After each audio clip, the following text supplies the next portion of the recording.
Hey everyone, welcome back. As you can tell, we're doing something a little bit different this week. Today, we're actually going to be taking a look at a conversation that I had recently with Jake Chapman of the Motus projects. In this interview, we chat about the task I've been undertaking in trying to bring Phoenix into the eyes of the international parkour community. Parkour tourism here in the US is something that definitely needs to be worked on. We cover the process of how I went about making our spot map and the video to go along with the spot map, and also how I'm trying to get these spots in front of the eyes of other people in the community outside of the US. We also get into talking a little bit about the YouTube channel and some of the challenges that come along with making consistent content in our sport. So sit back, relax, grab a drink, and enjoy this conversation. How you doing, man? Doing good. How about you? I'm doing well. It's nice to meet you. Nice to meet you too. Absolutely. All right. Well, I suppose might as well jump right into things. How long have you been practicing in Phoenix?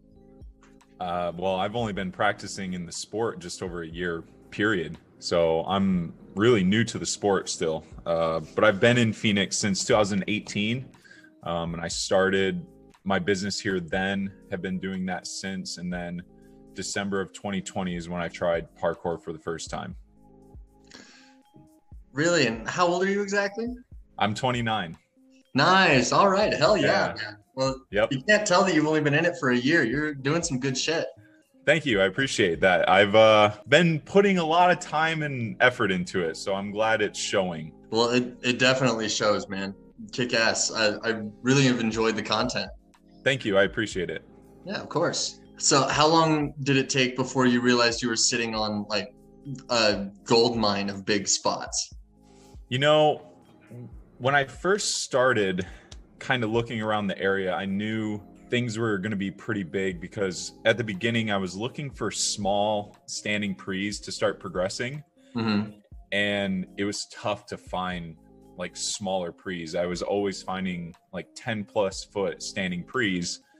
And I was like, everything just seems kind of big here. As I actually got into wanting to start training and started scouting for spots, I realized that there were some insane spots here.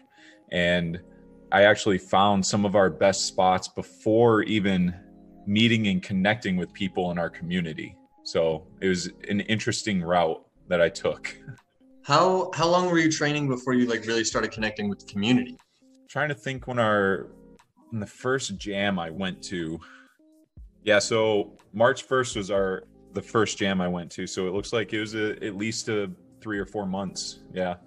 What was your method of spot hunting before you were like super aware of what the community already knew? Google Maps, riding my bike around, just going out and enjoying an afternoon and riding my bike for a couple hours looking for spots. Google Maps and Google Earth was a godsend for me. Like I just got on there and went to like our other major cities that we have here in the valley and would just look for unique designs and patterns, and then would go ride around, and once you know, there's some crazy spots. Yeah, absolutely. Google Earth and Google Maps are like the lifeblood of So surfing. nice. Oh my So God. nice, man. Like, and being able to put them all into like a list that you can share with other people. Uh-huh. It's so nice. So nice. It really is. Like not on Instagram, Reddit, right? Yeah. Where there's such a prolific amount of people who are asking, hey, who's doing parkour in my area? Yep. And, like you don't see that on Instagram as much. No, not really. And I tried that in the beginning. I Uh-huh. tried, and to no avail. The main way I connected with the first few people that are now still with me, like Devin, the first video I made and posted that got shared by Jimmy the Giant, he saw that video, reached out to me, and then the second video he started training with me, and it's been ever since. He got in on our second video that we made and is stuck around the whole time. So as far as like the community in Phoenix, what kind of community is there? Because you don't see a lot of content coming out of Phoenix, let's say. Yeah, I think the Phoenix community they post content, and several of them are pretty consistent, not in terms of like YouTube content, but they're active on social media. They're constantly putting out lines and training and all that. But it's just not the type of stuff that I think is going to get as much attention as the big stuff that people are doing. You look at Instagram and the type of content that people are putting out, it's an aggressive field to try and keep up with. It really is. Oh yeah, absolutely. So I think they are an active community and they do a lot with each other. I don't know, it just doesn't seem like we're trying to push our community out there as much as we could be. And as I started getting into it, that immediately was like top of my priority list. There's a lot of stuff here and it just seems like everybody skips over it. No one really recognizes Phoenix as this place to actually come and train. And I wanted to change that. So that's kind of been part of the mission as I've started growing the channel and trying to get the name out there. And then obviously also growing my personal training along with that. But it's always been the focus to try and get more people in Phoenix to train. I really think that spot maps like you've created are an incredible way to do that, just to showcase, hey, look at what's happening here. That's really interesting. How did you go about like deciding, okay, I'm gonna create a massive list of the biggest, best spots and just start sending it? I think originally I looked at a couple of the apps that are trying to do basically that, right? There's apps that you can save spots essentially. Yeah, Urban Jumper and those. Yeah, exactly. In my experience with them, they just didn't work very well. There wasn't a really large community there. So I was just like, I'm just going to make my own kind of list and then put it out there because there's more chance it can reach more people in the public. So that was kind of where I started. And my background is in filmmaking and photography. So I was like, I could make something at least half decent. And when I had my GoPro and I started experimenting with a couple of things with that and using extremely long poles, I was like, this looks so nice for like establishing shots. I don't even need a drone for it. And I was able to capture the ambient audio right from those shots. So it just looked nice. And I wanted the video to focus on the spots, no fancy editing, no over the top, trying to make the spots look good, just present them as they are. And let people make their decisions on whether they like them or not. How long did it take to build and pare down the spot map? Didn't take too long, actually. As I made that video, I was pretty in touch with the community at that point. So I got everyone's feedback and I kind of shot them the list and said, hey, this is what I have so far. Do you have anything else you guys think should be added? And we added a couple more, and eventually it was getting up to that 10 mark. I'm like, we need to find at least one more to make it just even 10 and call it good, right? Our top 10 best spots. But it was a week, I think, of just kind of asking the guys. And then I shot all of the footage over the course of a weekend and then made the PDF, probably in a couple nights or so. Nice. Okay. Yeah. So thankfully a communal effort. Getting a couple of the spots, there were a couple like hidden that I didn't know about that are in there. So I'm glad we got those, but I had the majority of the big ones and kind of the complexes of different spots that can be had in one area. I knew those, but there were a couple hidden gems that I didn't know about. So I was glad I was able to get the feedback from the rest of the guys. Were there caveats to what spots did or didn't make the cut? Man, to me, it just needed to provide enough for multiple people to do something with, right? I just wanted something that had lots of links, lots of connections, some elevation change, just something that make it worthwhile. That was kind of the premise of which spots were good. And luckily, I didn't have to try too hard. I mean, you look at a lot of the spots and it just kind of presents itself. So there are some that could be on there with them. But in my head, I was like, if I add those, what would I take away? And there's not a spot that I would take out of there to replace some of these other ones. So I think we got it pretty nailed down. So is there like a spot map too? The ones like in addition? Yeah. Like the evil stepchildren of Phoenix. Yeah, exactly. There might be. Yeah. I mean, Here's the thing.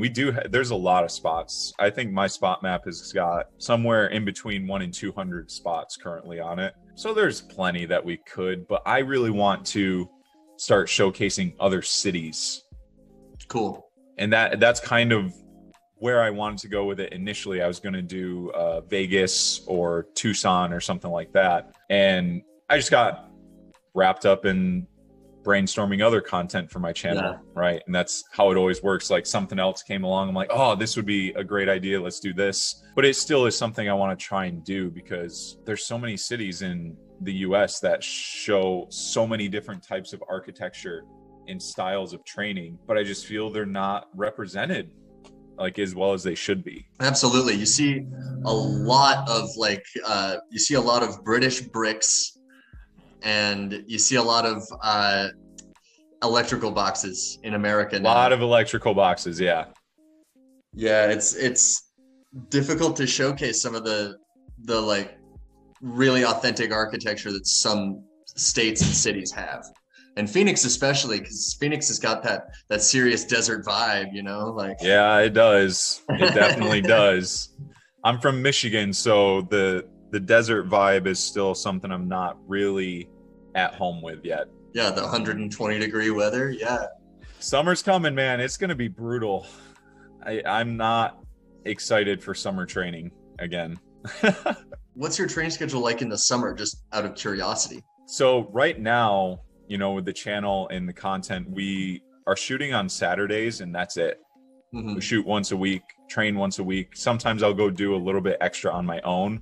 Mm-hmm. But getting together with the group, it's once a week. So in the summer, it's still the same. Usually the sessions are just shorter, and we're scrambling to try and get enough for a video in only a few hours. Whereas mm-hmm. now we train for like 5 or 6 going out, because it's just too hot. It's mm-hmm. excruciating. Yeah, it's unreasonably hot. Yeah. Do you guys go for like early morning or evening sessions to try and beat the heat? Early. Yeah, mm-hmm. early for sure. Usually we're meeting up at 7:30. Nice. Yeah, that sounds like hell. It gets hot here too, but not like that. Yeah, no, not like that. I thought you were saying hell getting up early. Oh, no, that's not that bad. Apparently in the UK, that is not the norm. Yeah. No one wants to get up early and train. And actually, I have some problems with that here too. We can't get people out. Like, it's so annoying. It's tough, man. I don't know what it is. It might just be because I come from like kind of my business side of things, where I couldn't be late for stuff. Like, I'm trying to book a client for a project. Like, I can't show up late. So that's instilled that in my head. And now I have to plan and be like, all right, we're doing a jam for the whole community at 9 o'clock. Okay, people aren't going to show up until probably almost 10. So I'll get there at 9:30. Mm-hmm. Sure enough, get there at 9:30. There's only like one person there. It doesn't make sense to me. Sorry, you gotta just work around it. Yeah, exactly. Like, you find the people who are really committed and you train with them a lot. I got lucky, man, with Devin especially. Devin's been great, especially when I started getting, like, I've got the swing of my vlogs now and kind of how I want to edit them and how I want to shoot them. And we've started getting rid of static angles and just passing the camera back and forth. And he's been all for it. Like, he's been totally fine with filming me, and then I film him, and then just switching back and forth. And it makes the vlogs so much more dynamic than just setting it on the ground and getting a static angle. It makes the spots feel more alive too, for sure. True. Very true. Yeah. Is the spot map useful for like everyday casual training, or was it more geared towards parkour tourism? No, it's definitely good for everyday training. A lot of the spots we usually will hit because they're kind of scattered in like the meccas around the valley. So wherever we're going, one of those spots are going to be there. Mm-hmm. So we always make sure we hit it up. We just trained at one of the spots on the spot map today, actually. So they're definitely great for smaller training, but the bigger challenges are still there. Yeah. It's got a wide range of challenges to offer at most of the spots. How often do you train off the spot map? Consistently. Yeah. Nice. Like I said, we still have so many spots.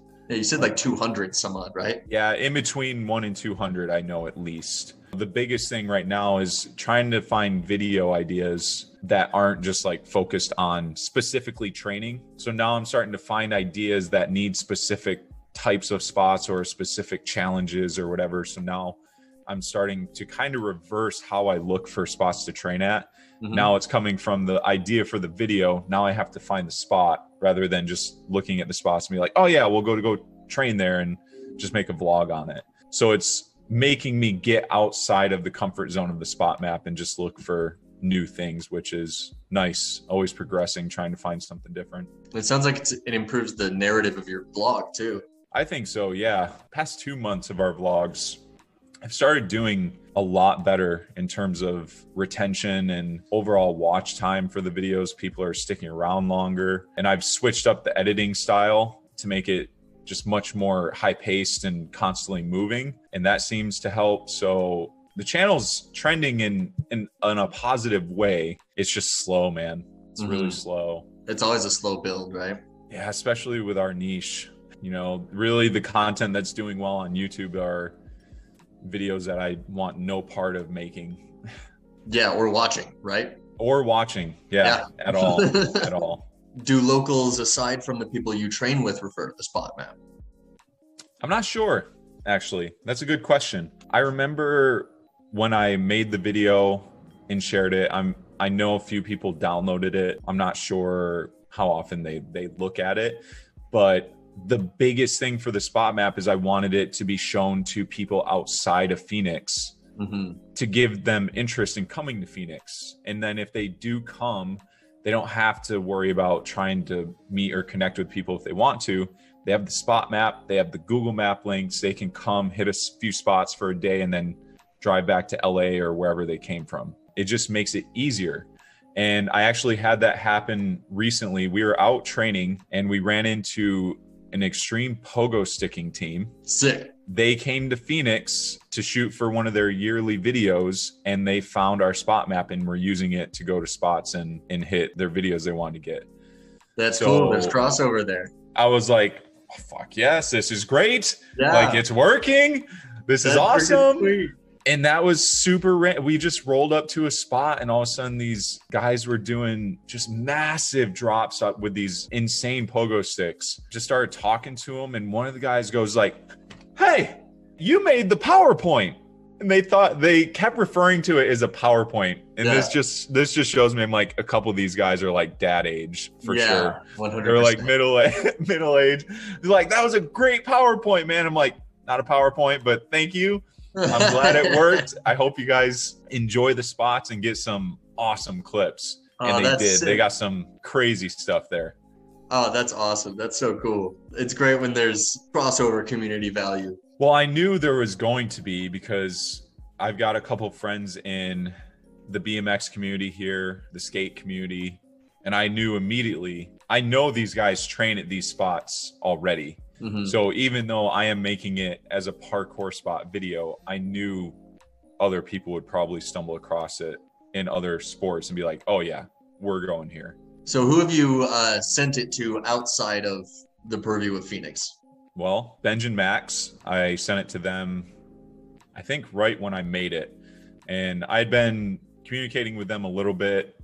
They started following some of my stuff on Instagram. So I was like, I have to send it to them just to see what they think of the spots. And it was more so sending it to them to get feedback on the PDF. Like, are there things that they think should be added to it that would make it better? I was really just looking for feedback because I want to do it again and try and improve upon it. So I sent it to them. I sent it to a couple guys in Denver to try and spread it around up there. And I recently sent it to the Fat Boys as well. And they took a look through it. So I'm really trying to get some of the UK guys here because I know what they can do. And I feel like they'll just destroy these spots. And I want it to happen so bad. Have you sent it to any US athletes? Yeah, so I sent to a couple guys from the Unknown Project. I tried getting it to Bailey Payne, Bagels Payne out in LA. So I've tried spreading it around. I feel like some of the guys in LA know Phoenix has good stuff. because it seems like the connection with Phoenix and LA, like they're consistently going back and forth. Everyone still just gravitates to LA. Mm-hmm. I definitely think that you could get some of the LA free runners, especially like Dominic Hughes and Z. If you send it to one of those guys, I guarantee that you'd get a hit for sure. Dominic's a friend of mine, and he definitely would be interested, I think. Yeah. Well, I wanted to do, and this is kind of where, people showing up late to stuff, and then little things like this.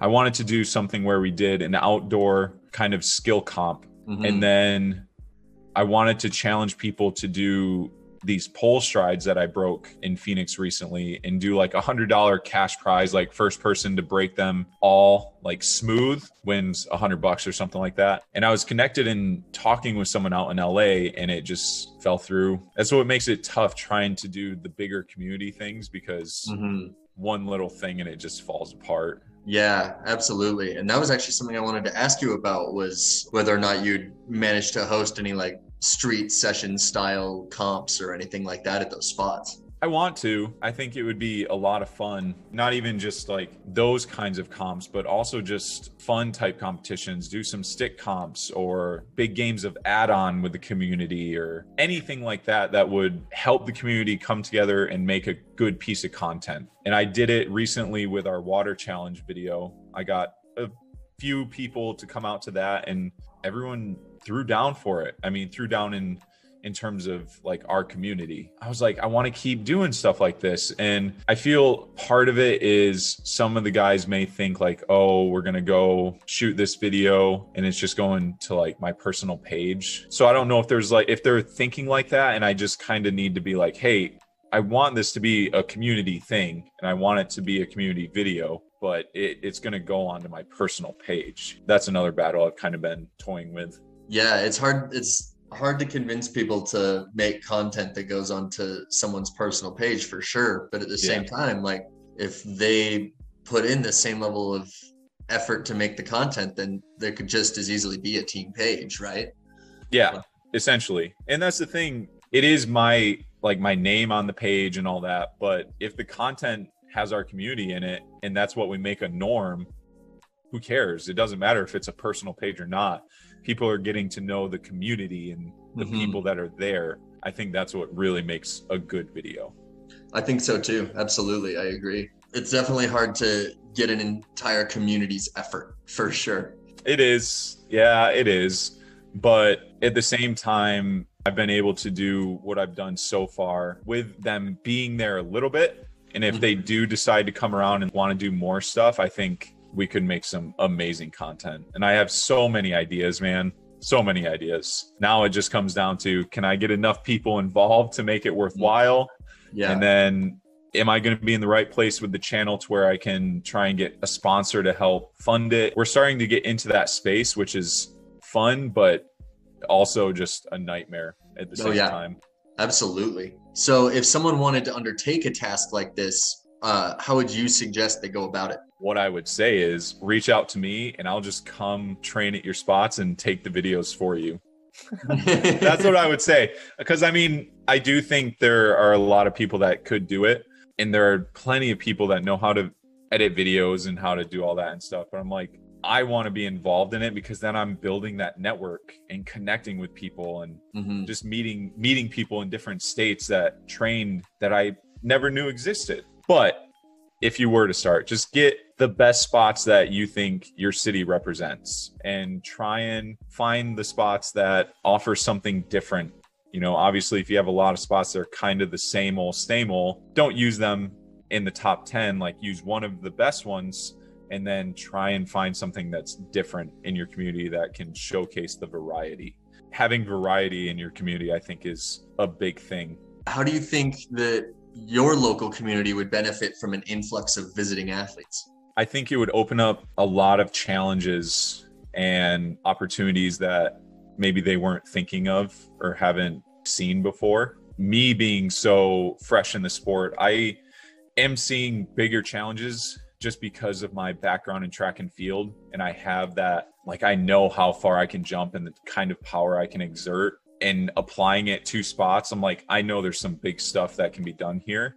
I'm not quite at the mental level to do them, but I know some of the guys outside of the US definitely could. And some of the guys in the US, like I think a few of the guys on the East Coast could come here and tear down. From a business perspective, I want the guys from the UK because they're the top of the sport. You know, they are the pinnacle of like what parkour teams should be. And if I get them here and they can showcase our spots, I don't have to do any more work, you know? Yeah, no, you're absolutely right. That's the big thing. Absolutely. And it brings your city into the zeitgeist, right? Yeah, just the increase in numbers, people will realize like, all right, we can fly into LA, hang out there for a bit. We can catch a cheap flight to Phoenix, hang out there for a day or two.